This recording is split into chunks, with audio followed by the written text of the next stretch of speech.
Auto ट्रान्सफॉर्मरचा हा एक first terminal असेल, बरोबर आहे. तो फर्स्ट टर्मिनल कोणाला दिला?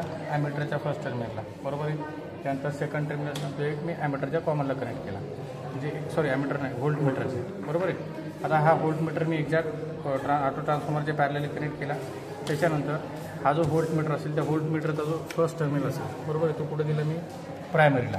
त्याच्यानंतर दुसरा जो टर्मिनल असेल तो प्रायमरीच्या 250 म्हणजे 250च्या टर्मिनलला मी दिला. याला म्हणतो आपण पोटेन्शियल ट्रान्सफॉर्मर. हा पोटेन्शियल ट्रान्सफॉर्मरची प्रायमरी टर्मिनल, बरोबर आहे. हा पण याच्या एक्झॅक्ट कसा कनेक्ट केला आपण? Parallel, okay. त्याच्यानंतर हा पोटेन्शियल ट्रान्सफॉर्मर जो असेल त्याच्या सेकंडरीमध्ये आपल्याला नंबर ऑफ टॅपिंग दिले आहेत. कोणकोणते आहे? कॉमन आहेत, 75 आहेत, 150 आहेत, 300 आहे आणि 600. त्याच्यापैकी आपल्याला रेशो असेल तर तो रेशो आपण कन्सिडर केला 150वाला, ओके, कॉमन टू 150. आता याच्यासुद्धा एक्झॅक्ट पॅरल मी आणखी सेकंड व्होल्टमीटर कनेक्ट केलं. क्लिअर आहे? हां, अशा प्रकारे आपले हे कनेक्शन असेल. पोटेन्शियल ट्रान्सफॉर्मरसोबत मी 2 व्होल्टमीटर कनेक्ट केले. चला आता आपण त्याची रिडिंग घेऊ किंवा त्याचे कॅल्क्युलेशन पार्ट जो असेल तो आपण आता बघूया, ओके.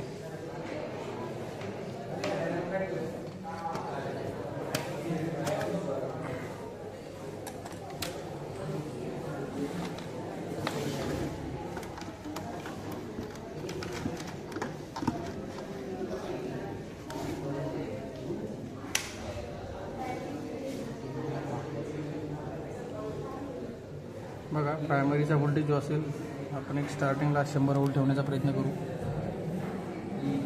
किती आला? प्रायमरीचा व्होल्टेज जो असेल तो किती आला आपला? 100 व्होल्ट, बरोबर आहे.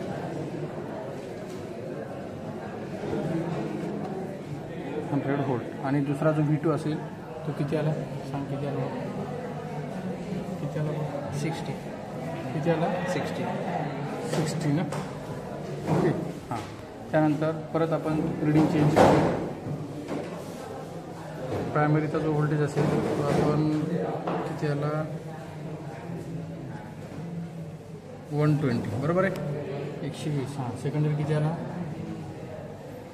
74 व्होल्ट, ओके. त्याच्यानंतर परत आपण प्रायमरी चेंज करूया. प्रायमरी करंट आपण केला 140, 140, बरोबर आहे. त्याच्यानंतर किती आला सांगले? 84. किती आला? 84 ना, 84. चलो आणखी आपण प्रायमरी थोडा चेंज करूया. किती आला प्रायमरी बघा?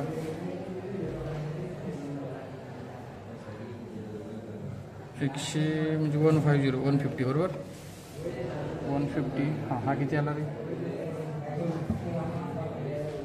91. 90 आणि 92च्या मधात आहे का? Okay, 91, okay. हां, आता बघा याच्यामध्ये जर तुम्ही बघितलं तर हा झाला आपला V1, हा झाला आपला V2, बरोबर आहे.